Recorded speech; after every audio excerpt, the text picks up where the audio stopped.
I'm Matt Reynolds, and this is my podcast. I can do the job, but running the business is quite difficult. What a lot of tradesmen lack, and I was probably one of them, is business skills. I don't mind making mistakes. You learn from your mistakes. Information is all around you in the minds of people that work beside you.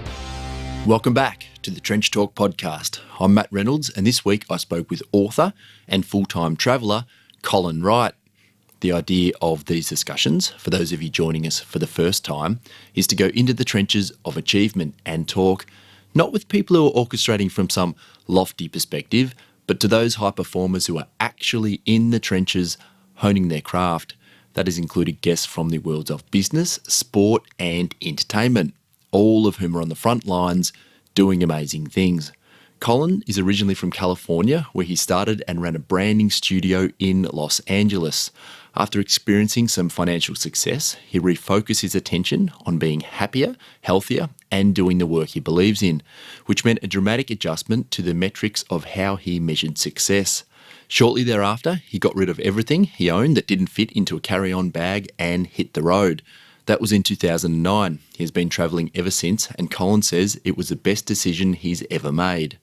He's an incredibly intelligent and interesting man. He's written some 30 plus books on topics including travel, minimalism and business.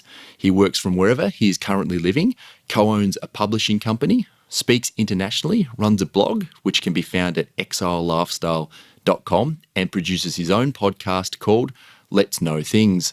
Every 4 months or so, Colin's readers vote on where he will move and live next. I really enjoyed this conversation. We covered a variety of topics, including tech, a little on the stock market, and how he would go about building an app for the trade sector if he was commissioned with that task. To learn more about Colin, search his name. You'll find him pretty much everywhere. His handle is Colin is my name on most social networks, or head to his website, colin.io. If you enjoyed Trench Talk, please remember to hit the subscribe button inside your chosen podcast player and drop your email in at trenchtalkpodcast.com to ensure you get all the latest updates. Enjoy my chat with Colin Wright. Colin Wright, thanks for doing this. My pleasure. Thanks for having me. Now, I'm in my home office this morning, so we're doing this. We're connected via Skype. Where are you situated right now? I guess you could say I'm at my home office as well, though my whole home right now is kind of my office. I'm in the beautiful city of Memphis, Tennessee, here in the United States, and I am, kind of adjacent to my kitchen, which has become a focal point of my quote-unquote office recently. You've got your life down to 54 items. Have I got that right? Up until just recently, yeah. I was living out of a carry-on bag for the better part of 7 years, I guess it was, 2009. And then recently, after kind of a rapid transit trip around Western Europe and then living a couple different places in the Philippines, some interesting things started happening in the United States that you might have heard about, just some strange political happenings and some other strange stuff that I didn't really understand. So I decided to come back and spend 2 years in the U.S. after having not lived here for some time. So I went to the most exotic places I could go, Wichita, Kansas, and Memphis, Tennessee, which were very representative of both the Midwest and the South, and were two parts of the country I thought would be interesting to explore. So at the moment, I still have very few things. People come into my apartment and they're like, oh, you're very tidy, because I simply don't have too many things here. But I do have some pieces of furniture. I have a bed. I have a desk. I have things of that nature that would not typically fit into my 50-some-odd thing lifestyle. That was limited to the real estate of a carry-on bag. So you're concerned about your safety travelling because of the political situation in the US. Have I got that right? No, not particularly concerned about my safety. I just wanted to come back and understand some of what was happening. I had looked at it from the outside in for so long. I felt like I was missing something, seeing everything that was happening here, politically and otherwise. There were other things that I wanted to catch up on as well. I hadn't received mail in like 7 years, and I hadn't had to buy furniture, and I hadn't had a typical utility bill. There were so many different little things that I hadn't done since I was 24, and I'm 32 now. And I had changed so much in the interim. I'd lived so many different lifestyles in that time and seen so many different things. I was a very different person from who I was the last time I had a flat in the United States and spent any significant amount of time here. So I was curious to see who I would be, what I would do, how I would live, what furniture I would buy, how I would approach having a snail mail address if I were to do that again. So I'm kind of coming to the end of that. I've got 6 months left here in Memphis before I start traveling more rapidly again, because I have been traveling, making jaunts outward from my home base as I've lived here in the U.S. But it has been a very, very different lifestyle for a while. And will you venture outside the US again after you reach that point? That's the plan? Oh, God, yes. Yeah. I mean, I think the U.S. is great. There's a lot to see and do here. There's a lot of incredible culture here. But I like variety. I like to go out and see all the other stuff and compare and contrast and take the bits and pieces that make the most sense to me from every different place that I live, and then try to cobble that back together into a more unified whole, to three-dimensionalize the perspective that I have of the world. So you could describe your lifestyle as somewhat unusual? You could. I think that's the generous way of saying it. Rather than... What does a typical day look like for you within the parameters that you've defined your life to be? Honestly, there's not a super typical day. I have come to modularize, I guess you could say, different rituals and routines and habits, basically making sure that I can continue to do things that I think are important wherever I happen to end up, and whatever resources I have available, whatever infrastructure I have available. So my workout routine for much of the last decade has been something that I can perform in any space I find myself in without any equipment. So it's mostly body weight resistance workout, exercises, and things like that. So anything related to cooking or my writing habits, my working habits, they all have to fit anywhere. And they all have to be things that I could do any time of day, potentially, depending on the rhythm and the cycle of where I happen to end up, depending on, or regardless of whether or not I have constant access to the internet and even reliable electricity. So any regularity that I've tended to have has been kind of a 4-month at a time regularity, and then it's shifted dramatically as soon as I've moved to my next location. It's been a little bit more consistent here in the US, where things of the consumer nature in particular are very friction-free. You can get anything delivered to you in a day or two. Absolutely anything. It's absolutely boggling, particularly when you haven't had it in a long time and you come back to it. And there's reliable internet, and there's reliable electricity, and things that I wasn't able to take for granted for a long time. So some of those habits have come back to me, where now I'm like, okay, I will have access to the internet probably at a reliable speed most days. That's something I can take for granted. But at the same time, I still kind of cleave to that habit of making sure that I can take all of the things that I do that are important to me, that allow me to do the work that I care about, and ensure that I can modularize them and transport them to wherever I go next. So you haven't been tempted in the last few months to come off the road because you've got those conveniences again? You've still got the itch to get out and keep moving? Yeah, they're nice. I'm not going to lie. It's nice to have like a bed that you know which bed you're going to be sleeping in. It's nice to have consistencies like internet access. It makes things a whole lot more convenient, and I do miss it when it's not there to a certain degree.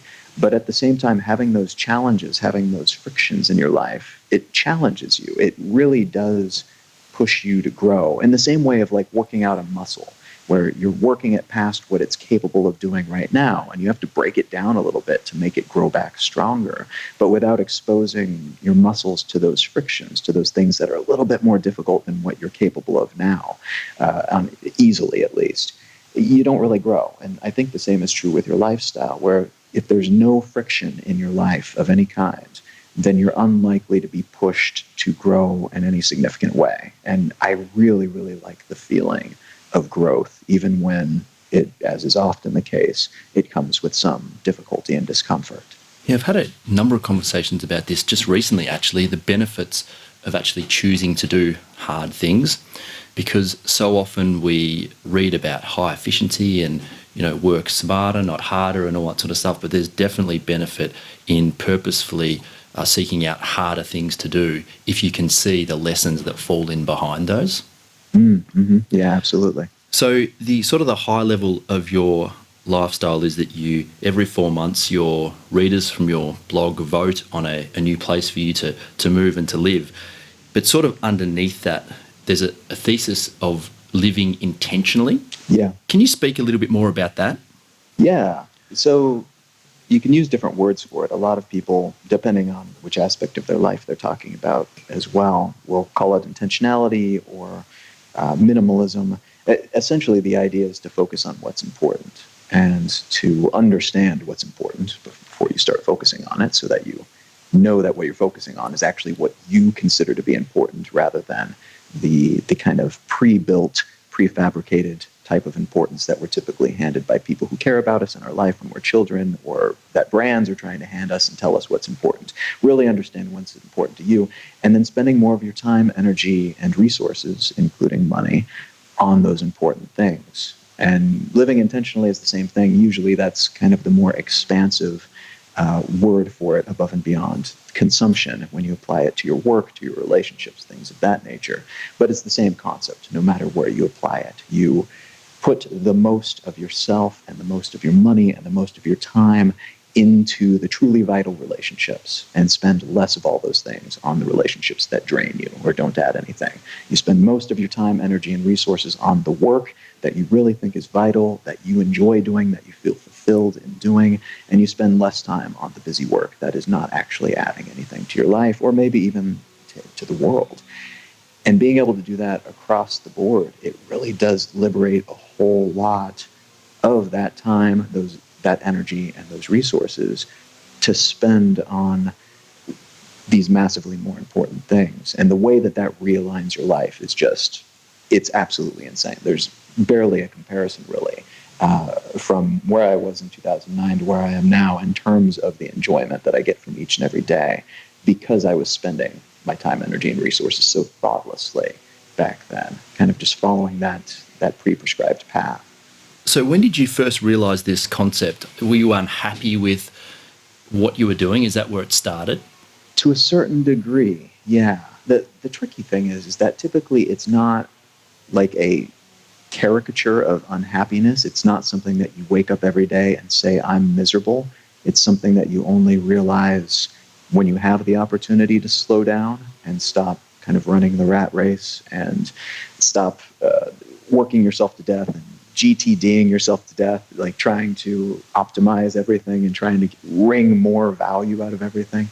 And that's how it was for me. Like, life was pretty good. I really didn't have anything to complain about in the grand scope of things. I was making tons of money. I had a good reputation within my industry. I was running a branding studio in Los Angeles. I had some great big clients, some impressive clients. I had a great girlfriend. We were living in a townhouse over by the beach. Like, things were pretty good, all things considered, and by the metrics that I was using, and that a lot of people use in particular, things were pretty good.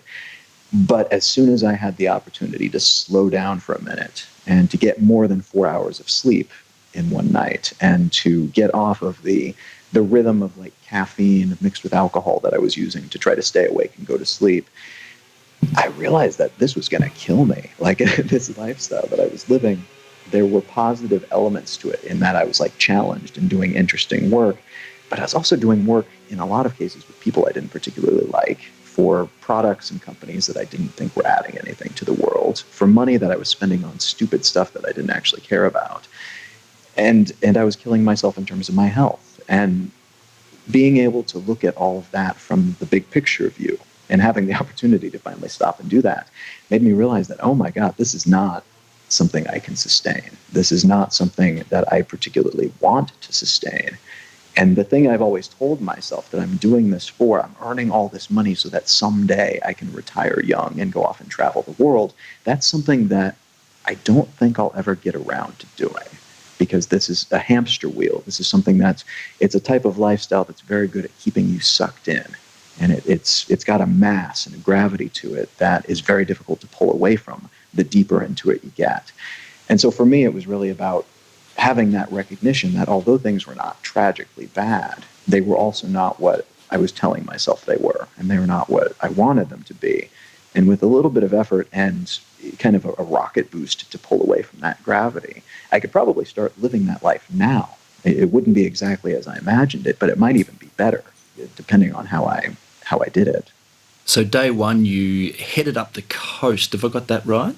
Kind of. I took a trip with my then girlfriend up to Vancouver, and on the way back down, basically, we had a discussion where both of us realized that we were doing this. This was the first time for both of us that we'd been able to step away from that grind and from that rhythm of work in years, since we'd been dating, essentially. So it was the first opportunity that we had to do this. And we both had that realization that, wow, this is not at all what we wanted to be doing. And the things that we were telling ourselves were important, we were not making priorities. I've read quite a bit about your life post leaving LA and the publishing company that you just spoke about. Can you tell me about the years before that? What was home like, teenage and pre-teenage years for you? Yeah, home was actually really good. I am super fortunate. I got really super fortunate in the parent and sibling lottery. In that I have 3 great siblings, all wonderful. We all get along really well. I have 2 loving parents who have always been supportive, thankfully, because this type of lifestyle shift that I took back then, all of the crazy adventures I've had since then, and even some of the things I did beforehand leading up to LA, they were very supportive of, despite the fact that they seemed at times like very questionable ventures. Grew up loving art, went into school for painting, ended up segueing into design, was working 5 different jobs while at university to pay for school, and ended up quitting all but one of them to start my first business when I was 19, which was a magazine. And that did incredibly well, all things considered, and then really, really, really badly, essentially overnight. And so I got to experience a significant high and a substantial low all within the same year in terms of business. But that was educational enough that once I graduated, moved out to LA, worked for a studio out there for a year, and then quit, I was ready to start this new business and to learn from some of those mistakes that I had the opportunity to experience beforehand. Your range of knowledge is very wide. Is there a system that sits behind how you actually learn? It's funny that you asked that. I'm actually writing a book right now about learning, in part because I realized that the way that I do it, I think, is a little bit strange. Aspects of it are formalized, I guess, in a sense, not in the sense of like a university class or something like that, but I realized that I do the same thing over and over again, where I will be kind of titillated by something. I'll notice a piece, a data point, a piece of information, and then if I allow myself to chase it, if I allow myself to go down that rabbit hole, then typically I will seek out 4 or 5 very different resources. So something that's very formal, something that is maybe an online class, something that is like a textbook, and then something that's more specific and editorialized, a very specific point of view, somebody who's well known within that field. And then I'll look for like some online forums, so something that's very rough and not organized, but then I can get kind of the lingo for that particular industry or field or practice down from people who actually practice it day to day. And then I'll start doing something myself as well. I will start engaging in whatever this thing is that I want to learn immediately. So recently I wanted to learn the stock market because it was something I knew a very superficial amount about, but I didn't really understand it in the way that I wanted to.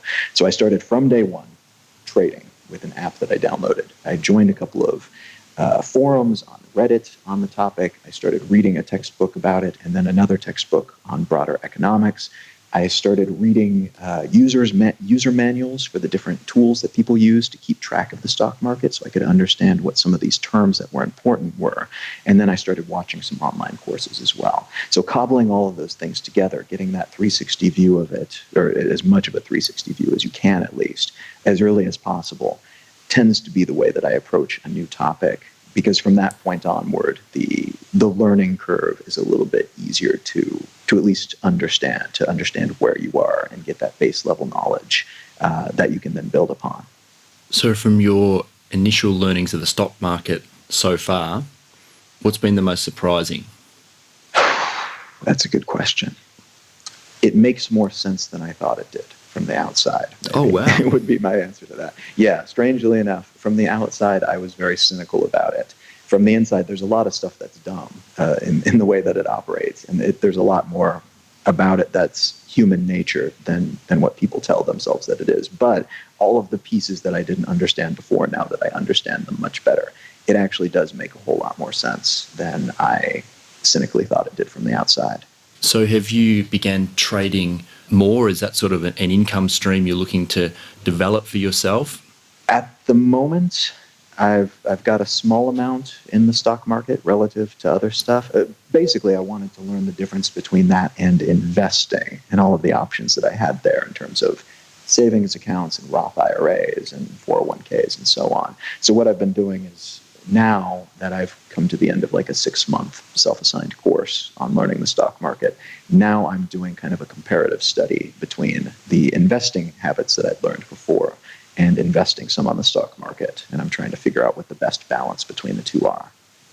What would be the number one habit that you see to be most important for you if you're to be successful in this stock market game? And the reason I ask that is because I'm pretty sure it's similar in the US, but here in Australia, we're forced through our superannuation, which is like your 401k, to be a participant in the stock market. So we're kind of like all pushed into it.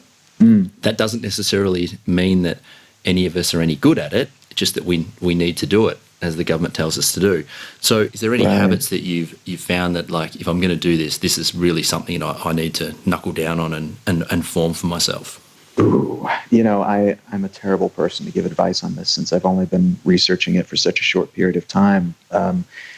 For me, what's worked so far, and I am ahead at the stock market, so that may just be dumb luck, but at the same time, what I hope it is that I'm investing primarily in things that I've done research on and that I understand pretty well, big picture, industries that I have reason to believe will do well over the course of the next 10 years. So the way that I'm investing, at least, which is not day trading, it's a little bit of swing trading, but mostly it's holding and intending to hold for minimum 4 to 6 months, probably much longer than that.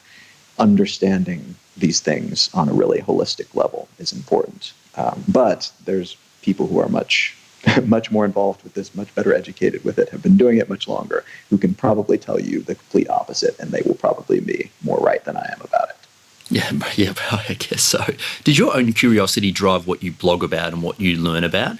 Because, as I said before, you've got such a wide range of topics that you are so good at explaining. Oh, thank you. It's almost completely that, actually. That tends to be the long and the short of it. That determines what I'm obsessing about in any particular month. Is this interesting to me? And what I realized, actually, when I first started traveling, what I thought I was doing, I wanted to travel. I thought my goal was just to get out and travel. But the further back I stepped from that idea, the more I realized that travel was a means to an end, and continues to be. I travel because I want to learn more. I want to see more. I want to be exposed to stuff I would not have thought to look for. And that's what travel is. I mean, that's part of why it's so amazing and also uncomfortable, is because it's a constant barrage of stuff you wouldn't have thought to ask about, but you're learning about it nonetheless. So for me, any different type of lifestyle choice, everything that I've done since then has kind of oriented around ensuring that, one, I'm constantly exposed to this new stuff, whether it's sought out or stuff that seeks me out to a certain degree, but at the same time also ensuring that I have the time and the excuse, I guess you could say, to pursue all of these crazy things that in some cases actually do end up being important in terms of economically, but in a lot of cases don't. Like, just completely quote-unquote useless knowledge that I have to figure out a way to build into my broader understanding and hopefully figure out ways to explain to other people in a way that they care about it as well. Well, you have your own podcast, which is quite a bit different to the interview style that I do. And it's just you talking on a subject for 40 plus minutes, over an hour. Does it take you a long time to put those sort of things together? Yeah, it can. It's faster now than it was back when I started, almost 2 years ago. going on I think I just posted episode 85 yesterday. So Oh, wow. going on 2 years in a couple of months here. It took a lot longer for a long while because I was still learning the technical side of it. I do all of my own production and editing and recording, and I kind of started the podcast in part as an excuse to learn audio production and to figure out how all of that worked. But the show itself, too, it takes a while to research. It takes a while to write. It's like writing, a chapter of a really deep book, I guess, because there's just so much stuff I try to cram in, and I spend a lot of time pruning it down, so I'm not just throwing Wikipedia entries at people in podcast form. But the concepts usually, kind of like with researching in general, it's stuff that I'm interested in, stuff that catches my attention. So typically, even though it takes a significant amount of time each week to put these shows together, it's joyful time. I really, truly enjoy it, and I just get totally sucked into these concepts that I'm trying to espouse through each episode. So when you hit record on the mic, are you reading, or are you reading off a note format? Yeah, these days I typically write scripts. I riff a lot. I'll get to a point in the script and I'm like, that doesn't make as much sense out loud. So I'll go off on a tangent, or I'll explain something that I think wasn't as clear as I thought it was when I had written it down. Because the rhythm of that type of writing is very different out loud than it is in a blog post or a book. So you have to be kind of sensitive to that. Back when I first started, it was completely off the cuff, which was fun, and I'm comfortable with that. But at the same time, I would often find myself, after publishing it, thinking, man, I wish I would have touched on this and this and this, and I originally planned to. But in the moment, I forgot about it. So the script thing, to me, at this point, makes more sense, as it allows me to ensure I say the right things at the right points in the kind of story that I'm trying to tell. And I have less of that regret afterwards of missing out on something that I think would have been really evocative. Okay, generally I would have thought it would go the other way, right? You're super scripted and then go into a more freer style, but you've gone the other way to fill those gaps, yeah. I suppose. It's the story of me becoming more disciplined, because as it was, I was totally comfortable just rambling ad infinitum on all of these topics that I was interested in. And this is me being more careful to prune that and to say more stuff for the people on the other end, as opposed to just rambling because it's interesting. Well, for what it's worth, your rambling contains a hell of a lot of information and some really deep stuff. So it's awesome. I only got onto your podcast, to be quite honest, recently, and I was blown away. The first few episodes that I listened to, just how deep that you went. Oh, thank you. Thank you very much. Credit to you. Now, sooner or later, I guess the question of money comes up when you're traveling full time. Can you sort of give us the base of your, I guess, commercial setup at the moment? How do you earn money when you're traveling? Yeah, it's changed over the years. When I first started traveling, I was doing essentially what I did in LA, just on a smaller scale. I handed off 90% of my clients and kept just a couple that I knew I could do from the road. So I was doing more brand consultation rather than building brands for these companies. But then I realized, actually while living in New Zealand, and at the time, the internet there was just tragically bad. It was the worst I'd ever encountered. And, I lived through the dial-up era in the United States, and they were still marketing dial-up in New Zealand when I was living there. So being down there in Christchurch, I realized quite quickly that in addition to being like 20 time zones away from all of my clients, I also couldn't send them image files, and I couldn't have Skype calls and do all of these things that I was expected to do if I was going to be a good consultant. So I started writing books, which was something that I never really thought I would do, but I had written one as a piece of marketing material, I guess, a piece of collateral to draw people into my blog. I wrote a short book on personal branding. And I thought, well, maybe if I write something longer, something a little bit more useful, people will pay me for it, and maybe that could become part of my income stream. And it ended up being enough that I decided to completely pivot and put all of my chips onto publishing for a while. And it turned out that worked really well. That is still today the majority of my income. I make a little bit here and there from some affiliate things, and I'm making a little bit now from my podcast as well. But my lifestyle for the past 7, maybe 6.5 years has been almost completely from my books. So you've teamed up with, a while ago now, but you teamed up with Josh and Ryan, the minimalists, and you started a publishing company. How did that come about? Was that it was such a good fit? Because you guys are all living different lives but with similar principles. Would that be fair to say? Yeah, I think that's accurate. We're all about that intentionality thing. And we all have very different ideas of what the lifestyle is that we want to live.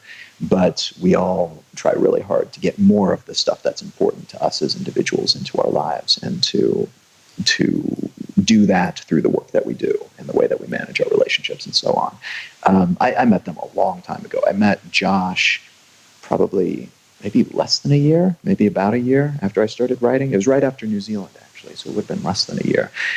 He was a reader of mine, and he reached out and said, "Dude, I'm trying to write more, but I work this soul-sucking corporate job. What can I do?" And I told him he should totally start a blog. And so cool that it eventually merged and warped into this crazy thing that they've built. They've made this movement out of it, which is just absolutely astounding. But we stayed friends from that point onward, and at a certain point realized that they and I were using essentially the same business model in terms of writing books, and the way that we were using our blogs primarily as promotion platforms. We weren't making money off of ads or anything from our blogs. So we thought, well, why not take some of this stuff that we're learning, how to create independently published work that is not like the vanity publishing thing where people associate anything that's print on demand with really terribly designed, terribly formatted, terribly edited work that people publish so that they can say that they wrote a book. Why don't we take this and try to amplify that for ourselves, but then also take the same and use the benefits of scale and the benefits of the reduced costs that we enjoy because of the way that we do this, and help other people do it as well. People who are maybe not so savvy with marketing and who wouldn't necessarily know how to produce such a book anyway, but who are writing stuff that we wish we had written. So in that way, we could both increase our own incomes and bring in more money to support the lifestyles that we want to live, but also get more of the type of work that we want to see out into the world onto shelves.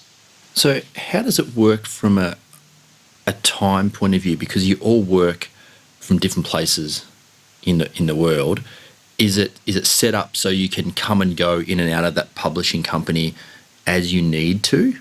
Yeah, it's Asymmetrical Press right now is kind of just self-sustaining. It's not something that we have to touch or even think about most months.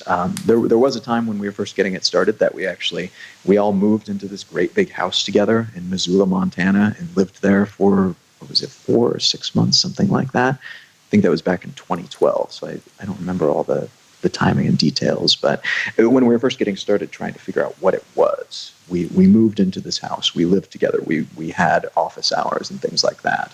But then once we got it all set up, it became kind of its own flywheel, and something that every once in a while we'll make tweaks to the brand or take on a new author, things like that. But these days it's primarily something that we have access to and that we can use and that we've built out as an asset, but not something that we have to touch. So you're not actively adding new authors at this point in time? Not right now, no. Okay, interesting. I wanted to ask you a question about if you have any thoughts or strategies on actually raising your ability to handle more mentally. And I mean that because each of us have different amounts on our plates each day in terms of things we have to deal with, maybe fires that we need to put out. It's probably fair to say that your president, as an example, would have more to do on a day-to-day basis and more to handle than, for instance, maybe you and I would. Do you have any thoughts on how to actually raise your ability to be able to do more? Yeah, gosh, there's so many different directions that I immediately thought to go with this. One way of looking at this is to invest in yourself the way that most people invest in their businesses, and to do that in a very fundamental way. Ensure that you are healthy, you're eating healthy, you're getting plenty of sleep, you have healthy relationships, whatever that happens to mean for you. I don't think that there's any bad type of relationship so long it's as it's consensual for everybody and everybody's getting what they want out of it, awesome. Make sure it's healthy and communicative and that you feel good about it rather than it being venom in your life. Ensure that you treat people well so that you get to feel good about what you're putting out into the world. Do well by people, they tend to do well by you, if you want to think about it that way. And generally just try to plant a lot of seeds that will bloom in that way, so that day to day you are not burdened by feeling terrible, by feeling horrible about the relationships that you have, things of that nature. So that's like a really ground level, not surprising anybody with that type of information, type of advice, but it's something that I find works really well. On top of that, you can kind of take it to the next level and try to ensure that you have better control over the way that you perceive things. And this is kind of one aspect of Stoicism. There's a piece of it that's in mindfulness practice as well. But the idea here is kind of recognizing that you cannot control what happens in the world around you. You can't control what happens to you, but recognize that you can control how you respond to it. And being able to do that, like, it's a really simple concept that's very difficult to remind yourself of sometimes in the moment. But that single concept, and maybe that along with the concept that I am going to die and there's nothing I can do about it, so allow that to inform my decisions. Those two kind of broad philosophical things also help you make much better decisions and help you spend less of your time and emotional energy, I guess you could call it, on stupid stuff that should not be distracting you. So it's sort of shoring up the base you're working from is probably the summary of that answer. Is that, have I got that? Yeah, that's a good way of putting it. You talk a lot and write a lot about the tech sector. You've done a lot of stuff on AI and bots and the like. As tradesmen and people who have manual labour jobs, do you see anything on the horizon that is likely to take those anytime soon?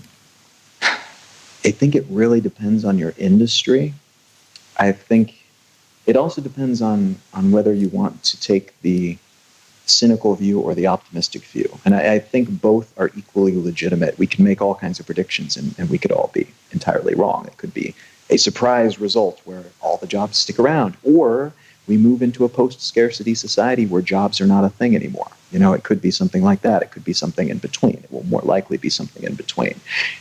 I am heartened by the concept of what's called centaurs in chess, where we have like human grandmaster chess players, and then we have computer grandmaster chess players. And right now, one-on-one, the computers will almost always beat the humans. But the thing that more consistently, or at least is on equal ground with the AI, if we want to call them that, chess master programs, are humans using laptops competing against the AI. And they are at least on equal footing, but typically once they've had the time to adjust to a new AI's playing style, they can actually beat them quite regularly.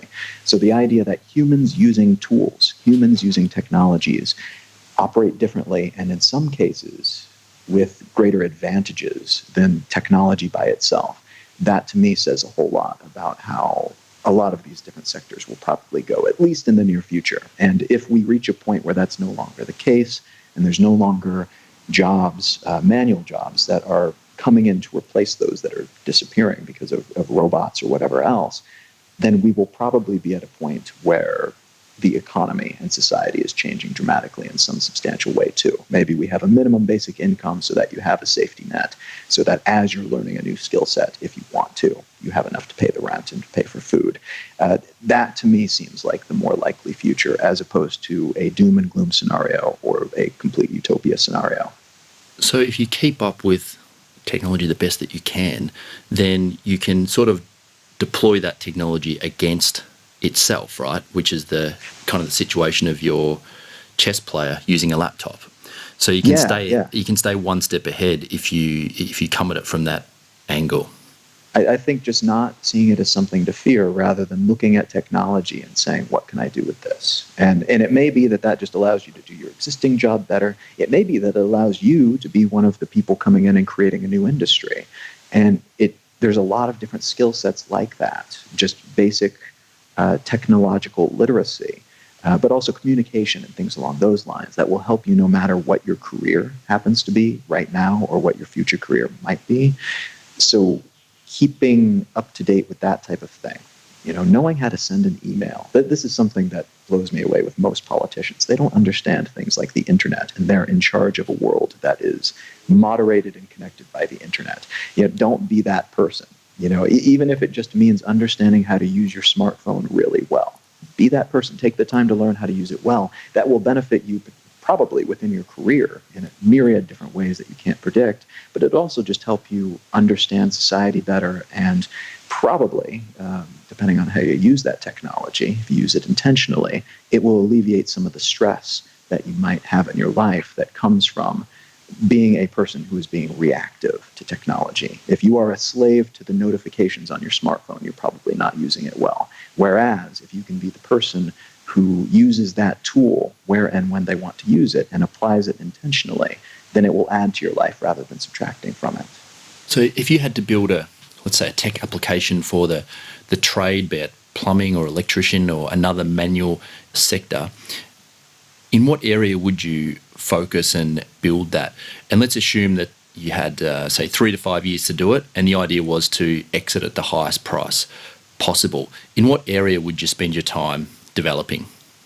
I think there's two answers to that. The first is the broad answer that me, not knowing a whole lot about those trades, would give, and that's giving access to essentially a industry-specific app that helps you constantly iterate your skill set so that you always have access to the resources that you need, be it in-person classes, and it schedules those classes for you, or some kind of online university system, some kind of certification system.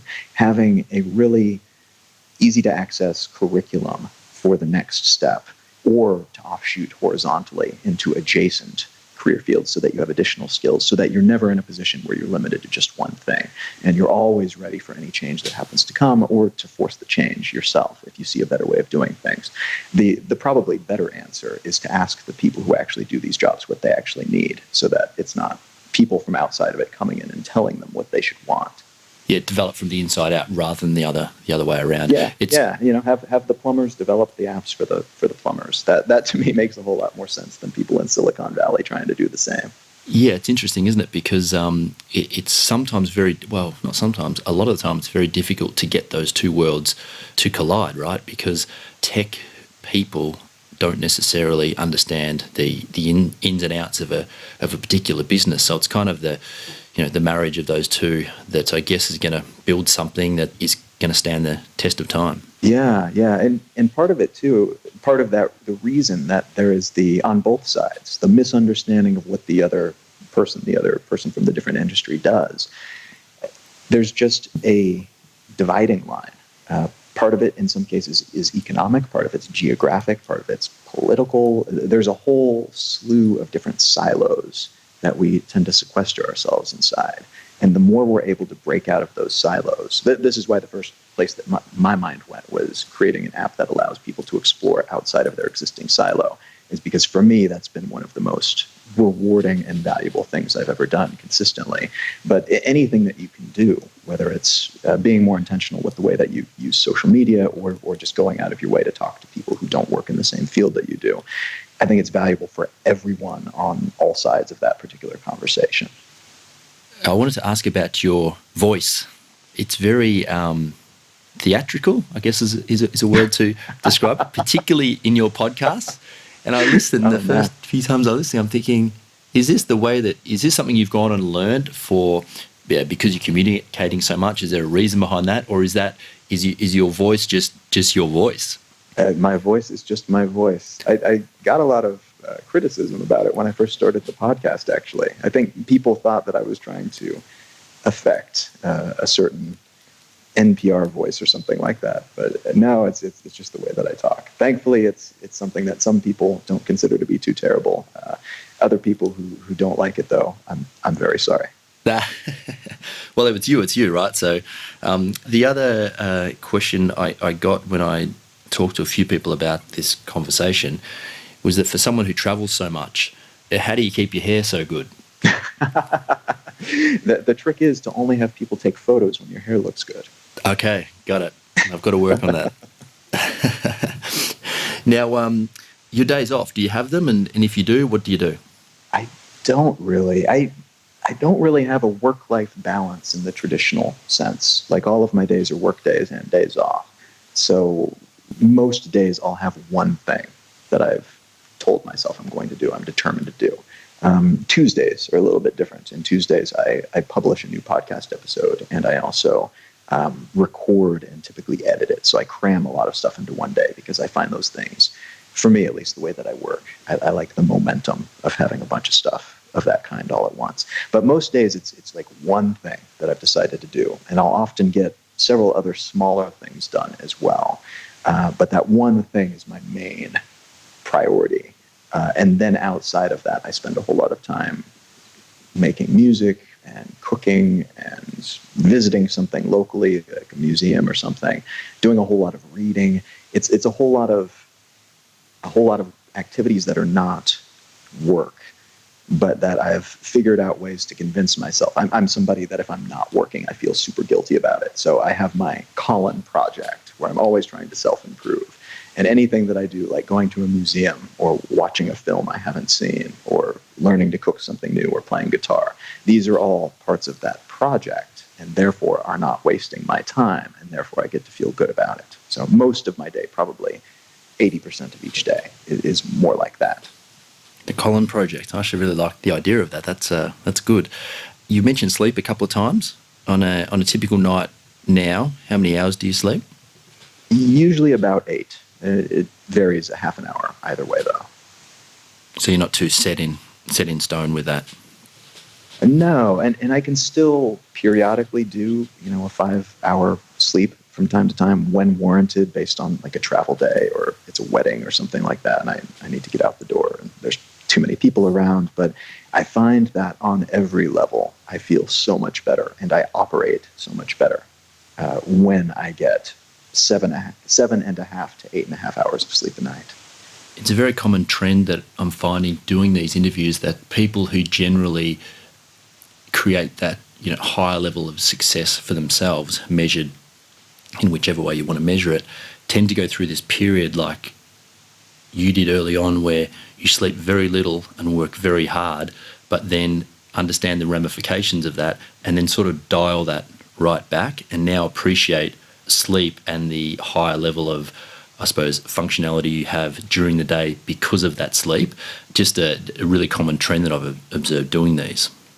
Yeah, I've noticed that too in people who tend to be doing things that they enjoy and tend to be pretty high performers. They take care of themselves in a lot of different ways that I certainly didn't for a very long time. And I'm kind of torn on how to feel about that. I'm jealous in a way that some of these people figured it out without having to go through that crazy, unhealthy lifestyle that I did.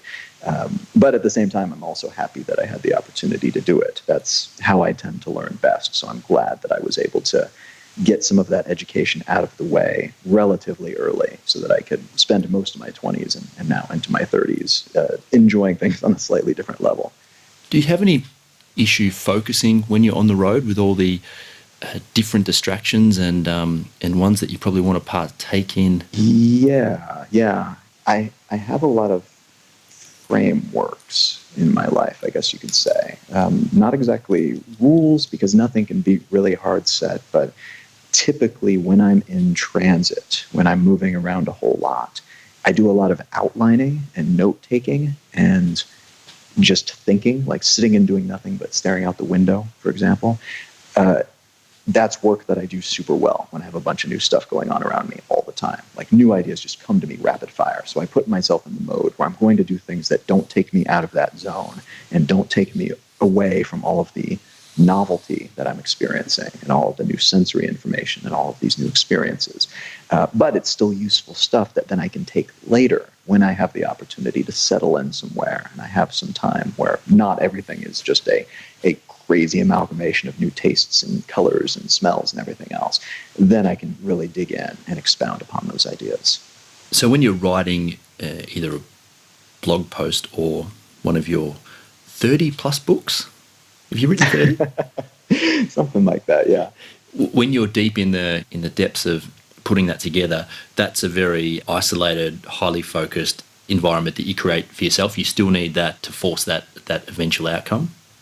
Typically, yeah. I've done it a few different ways, and that's the one that tends to work best when I take a lot of notes over a long period of time, and then when I've got kind of the skeleton of the book or whatever I'm writing finished up, then I just like sit and write until it's done. So it's several 16-hour days just sitting and writing and being completely antisocial and horrible company until it's done. And then I can edit it and do the rest of it. But that writing process I find works best when I stay in the proper mindset. Now, I have done it differently. In a lot of my early books in particular, I was writing from the backseat of cars while talking to other people who were driving, and I wrote it from, like chicken buses in the middle of nowhere in South America when there's literal chickens and goats sitting next to me, randomly hitting keys on my keyboard. I can do it in those other circumstances as well. I personally think the writing's better when I'm able to focus, and I require a whole lot less editing and complete reworking of sections later on when that's the case. Which book are you most proud of that you've put together so far? Oh, I think it's almost always the most recent one. And then as soon as I put out a new one, I'm a little bit embarrassed by all the ones before that. So at the moment, it's becoming who we need to be. Okay, well, I guess that means that you're improving, right? And that's I hope so. That's a good thing, yeah.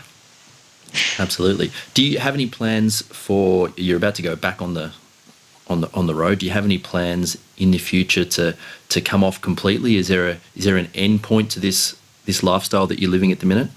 I have no idea. I'm not planning on it, and it's hard for me to imagine wanting to. I've lived in some amazing places that I really, really enjoyed, and some of them I've gone back and lived in again for a period of time. But at the same time, part of what I enjoy about them so much is that they're different from other places, and I can go to those other different places when I want to. So the idea of having just one home base without a deadline on that's difficult for me to imagine.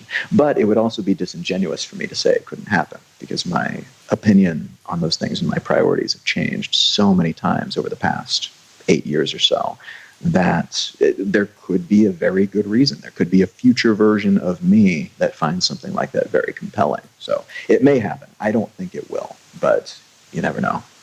You mentioned great places to travel. Have you got one favorite?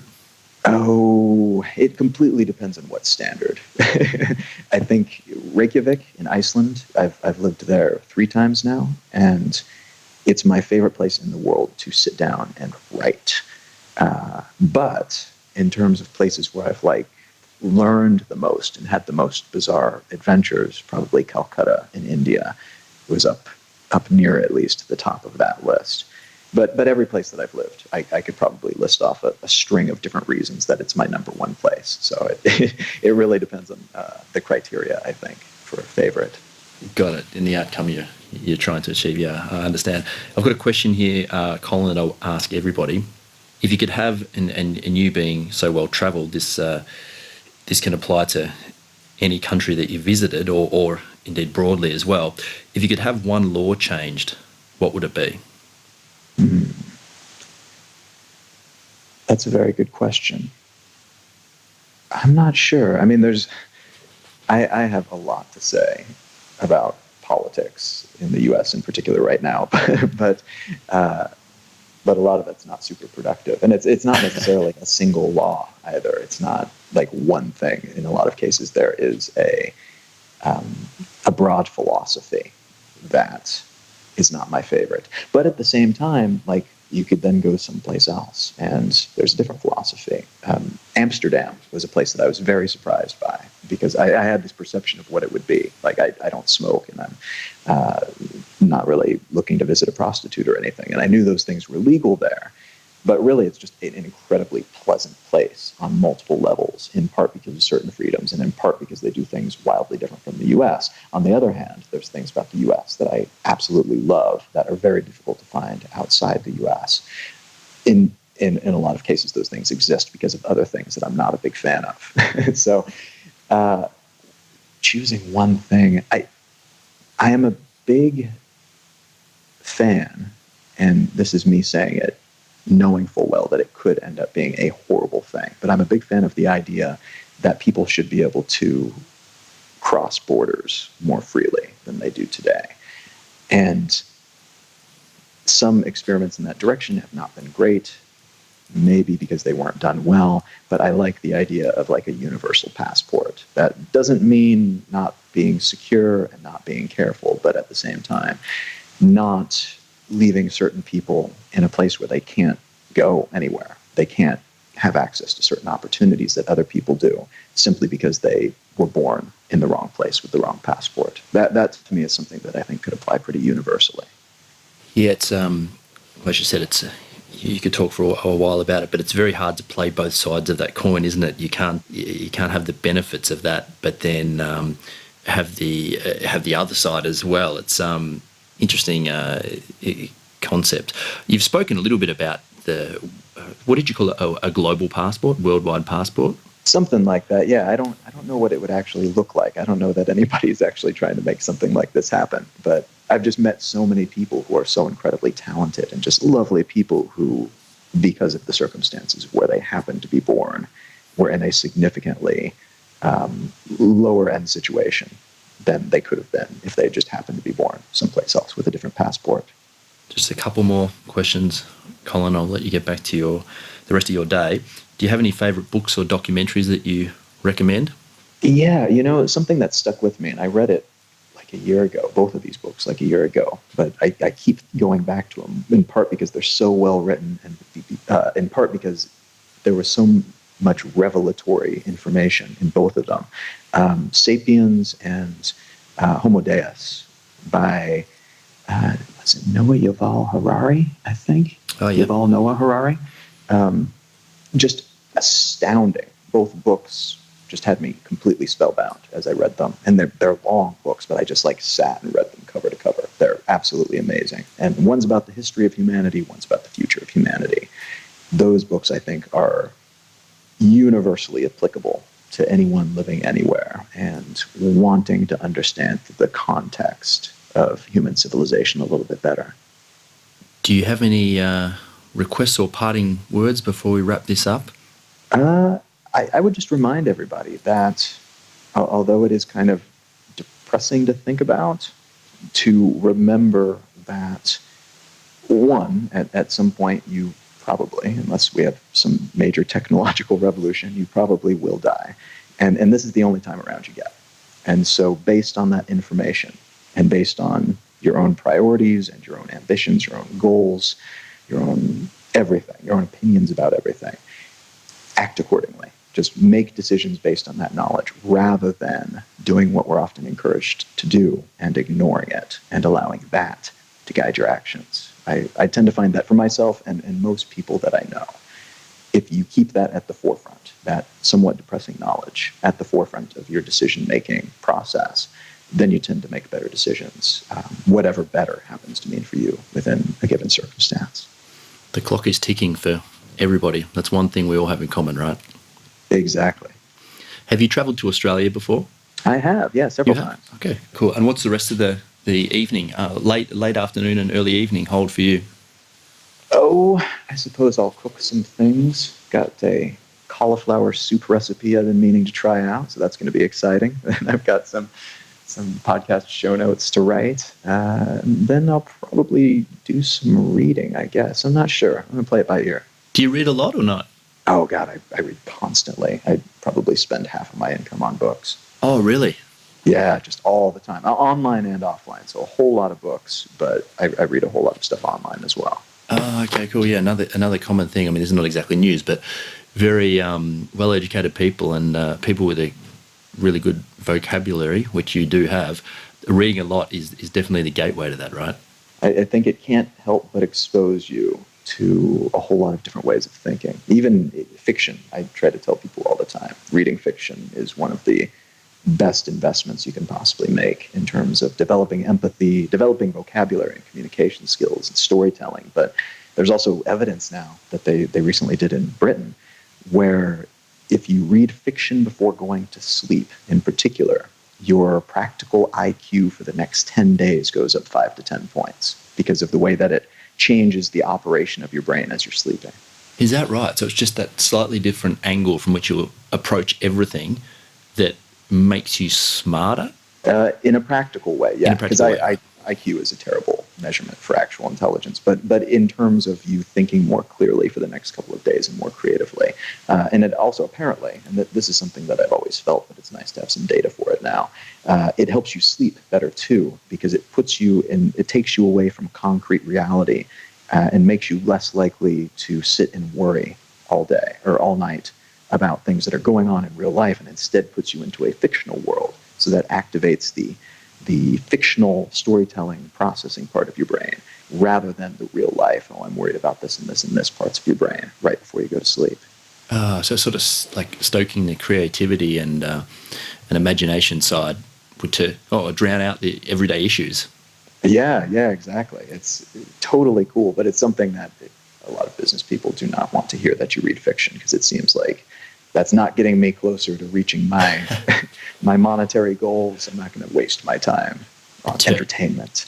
Yeah, terrible waste of time. Do you have any regrets at all? And I am going to let you go, because otherwise I'll keep talking. But do you have any regrets at all about the path that you've taken, or anything that you'd change out of interest? No, I don't think so. There's always that looking back and saying, God, I wish I would have started doing this sooner, but it wouldn't have gone the same way. I wouldn't have had the right skills and connections and experiences. So every day is the happiest day of my life. Like, things just keep getting better, and I can't believe it turned out this way. So I absolutely would not change a thing. Oh, awesome. That's such a good place to live your life from, right? It's super fortunate. If someone wants to get in contact with you, they Google your name, right? And you're everywhere. Yeah, you can Google Colin Wright. You can reach me on most social networks like Instagram and Twitter at Colin is my name. My books are at colin.io, and my blog is Exile Lifestyle. Oh, and the podcast is Let's Know Things. Yeah, and I'll make some links to those in the show notes as well. Thank you, mate, for jumping on and accepting the interview request and sharing some of your life with us. It's been a blast. Appreciate the time, and hope this is not the last time that we get to chat. Yeah, me too. Thanks for having me. It was great. Hey everybody, it's Matt again. Thanks for listening. Just a couple of things before you guys clock off. You can get all Trench Talk episodes at xrm.com.au/podcast. You can also sign up for other goodies at the same site. Just plonk your email in there and you are covered. That's X for X-ray, R for Romeo, M for Mike.com.au/podcast. If you really like what I'm bringing you, please head to iTunes, subscribe to this show and leave a review right there. And lastly, if you want to contact me directly, type the @ symbol followed by Mr. Matt Reynolds into your search bar and you'll find all the social links. Goodbye.